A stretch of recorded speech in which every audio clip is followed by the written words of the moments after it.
Chapter 11. The Reverend Theodore Usher.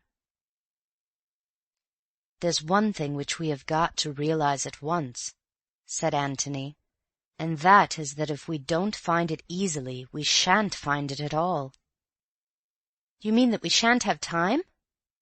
"Neither time nor opportunity, which is rather a consoling thought to a lazy person like me." "But it makes it much harder if we can't really look properly." "Harder to find, yes, but so much easier to look. For instance, the passage might begin in Cayley's bedroom. Well, now we know that it doesn't." "We don't know anything of the sort," protested Bill. "We know for the purposes of our search. Obviously we can't go trailing into Cayley's bedroom and tapping his wardrobes. And obviously, therefore, if we are going to look for it at all, we must assume that it doesn't begin there." "Oh, I see." Bill chewed a piece of grass thoughtfully. "Anyhow, it wouldn't begin on an upstairs floor, would it?" "Probably not. Well, we're getting on." "You can wash out the kitchen, and all that part of the house," said Bill after more thought. "We can't go there." "Right. And the cellars, if there are any." "Well, that doesn't leave us much." "No. Of course, it's only 100 to 1 chance that we find it, but what we want to consider is which is the most likely place of the few places in which we can look safely." "All it amounts to," said Bill, "is the living rooms downstairs, dining room, library, hall, billiard room, and the office rooms." "Yes, that's all." "Well, the office is the most likely, isn't it?" "Yes, except for one thing." "What's that?" "Well, it's on the wrong side of the house. One would expect the passage to start from the nearest place to which it is going. Why make it longer by going under the house first?" "Yes, that's true. Well, then, you think the dining room or the library?" "Yes, and the library for choice. I mean for our choice. There are always servants going into dining rooms. We shouldn't have much of a chance of exploring properly in there. Besides, there's another thing to remember. Mark has kept this a secret for a year. Could he have kept it a secret in the dining room? Could Miss Norris have gotten into the dining room and used the secret door just after dinner without being seen? It would have been much too risky." Bill got up eagerly. "Come along," he said. "Let's try the library. If Cayley comes in, we can always pretend we're choosing a book." Antony got up slowly, took his arm and walked back to the house with him. The library was worth going into, passages or no passages. Antony could never resist another person's bookshelves. As soon as he went into the room, he found himself wandering round it to see what books the author read, or, more likely, did not read, but kept for the air which they lent to the house. Mark had prided himself on his library. It was a mixed collection of books which he had inherited both from his father and from his patron, books which he had bought because he was interested in them, or, if not in them, in the authors to whom he wished to lend his patronage, books which he had ordered in beautifully bound editions, partly because they looked well on his shelves, lending a noble colour to his rooms, partly because no man of culture should ever be without them, old editions, new editions, expensive books, cheap books, a library in which everybody, whatever his taste, could be sure of finding something to suit him. "And which is your particular fancy, Bill?" said Antony, looking from one shelf to another. "Or are you always playing billiards?" "I have a look at badminton sometimes," said Bill. "It's over in that corner there." He waved a hand. "Over here?" said Antony, going to it. "Yes." He corrected himself suddenly. "Oh, no, it's not. It's over there on the right now. Mark had a grand rearrangement of his library about a year ago. It took him more than a week, he told us. He's got such a frightful lot, hasn't he?" "Now that's very interesting," said Antony as he sat down and filled his pipe again. There was indeed a frightful lot of books. The 4 walls of the library were plastered with them from floor to ceiling, save only where the door and the 2 windows insisted on living their own life, even though an illiterate one. To Bill it seemed the most hopeless room of any in which to look for a secret opening. "We shall have to take every blessed book down," he said, "before we can be certain that we haven't missed it." "Anyway," said Antony, "if we take them down one at a time, nobody can suspect us of sinister designs. After all, what does one go into a library for except to take books down?" "But there's such a frightful lot."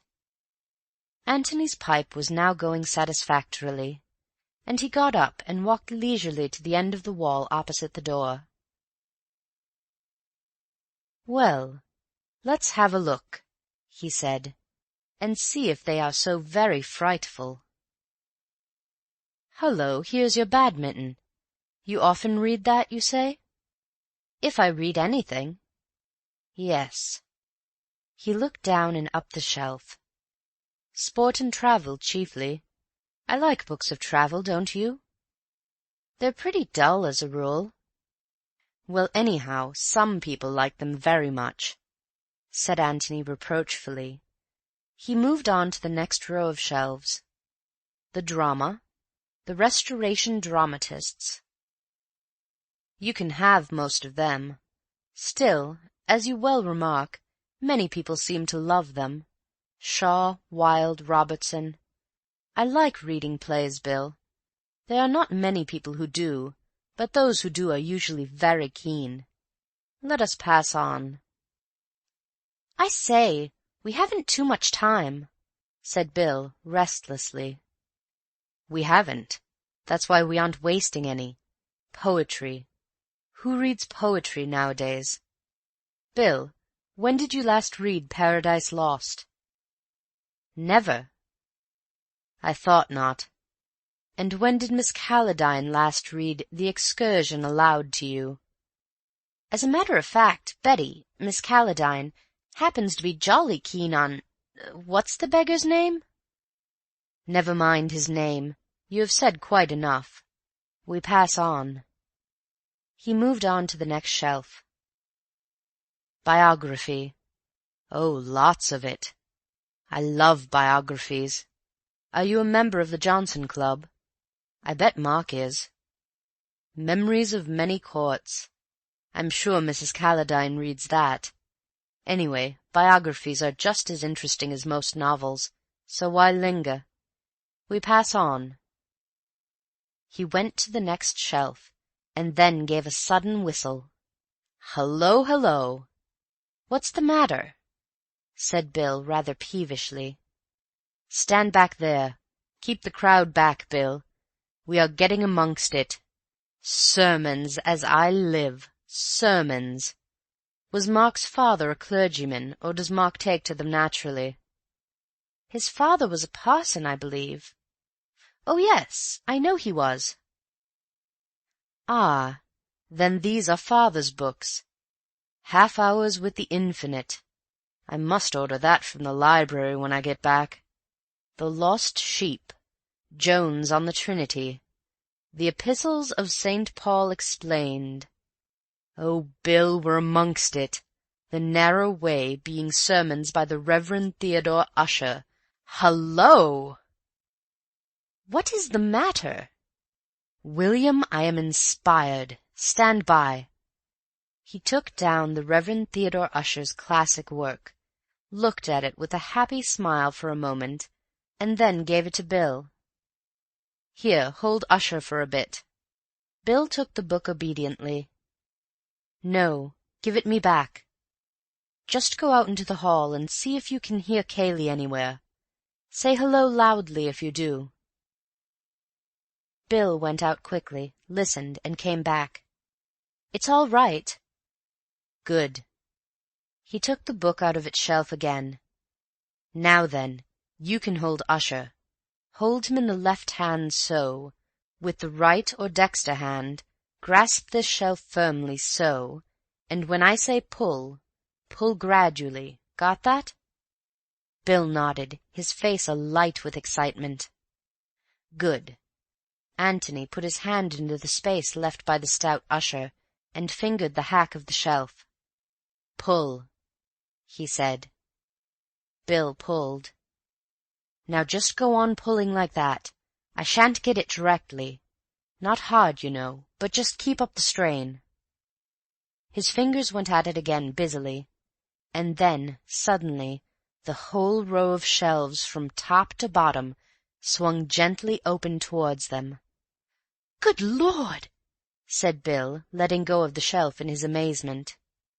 Antony pushed the shelves back, extracted Usher from Bill's fingers, replaced him, and then, taking Bill by the arm, led him to the sofa and deposited him in it. Standing in front of him, he bowed gravely.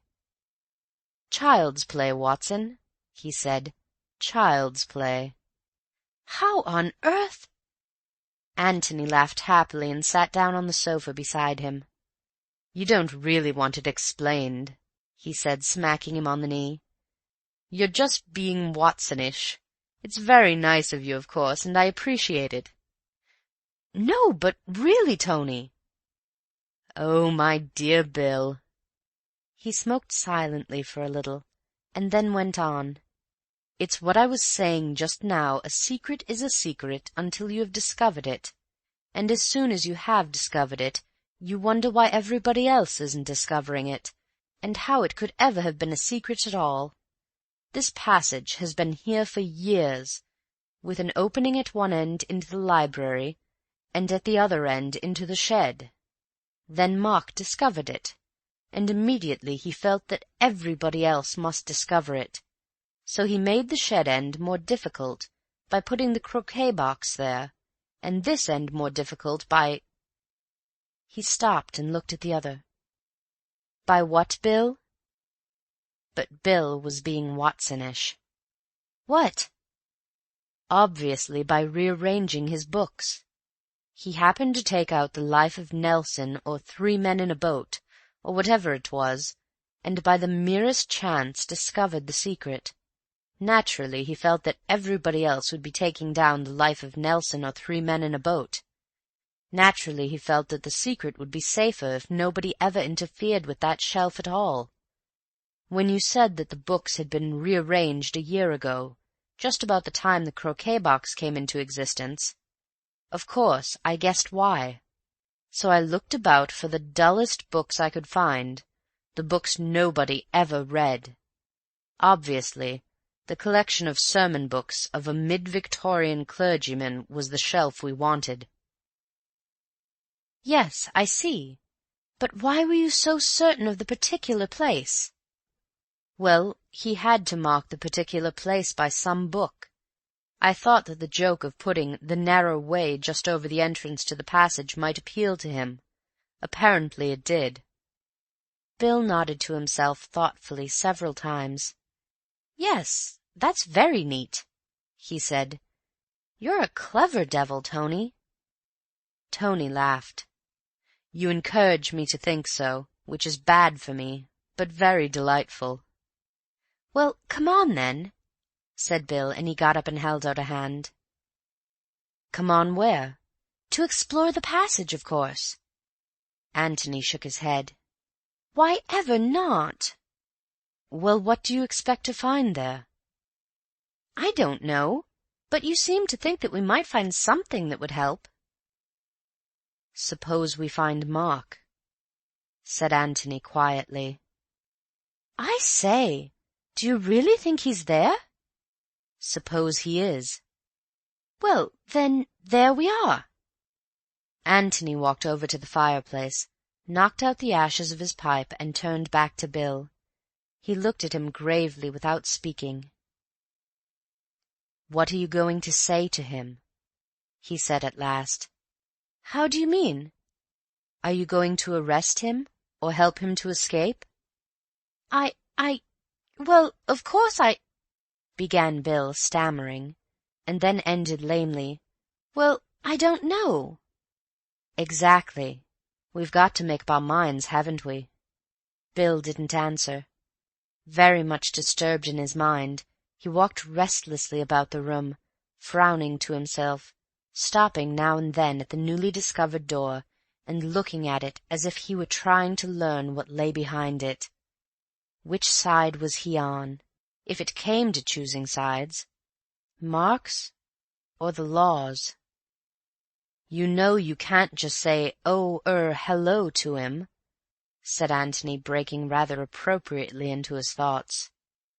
Bill looked up at him with a start. Nor, went on Antony, can you say, this is my friend Mr. Gillingham who is staying with you. We were just going to have a game of bowls. Yes, it's dashed difficult. I don't know what to say. I've been rather forgetting about Mark. He wandered over to the window and looked out onto the lawns. There was a gardener clipping the grass edges. No reason why the lawn should be untidy just because the master of the house had disappeared. It was going to be a hot day again. Dash it! Of course he had forgotten Mark. How could he think of him as an escaped murderer, a fugitive from justice, when everything was going on just as it did yesterday, and the sun was shining just as it did when they all drove off to their golf, only 24 hours ago? How could he help feeling that this was not real tragedy, but merely a jolly kind of detective game that he and Antony were playing? He turned back to his friend. "All the same," he said, "you wanted to find the passage, and now you've found it. Aren't you going into it at all?" Antony took his arm. "Let's go outside again," he said. "We can't go into it now anyhow. It's too risky with Cayley about. Bill, I feel like you, just a little bit frightened.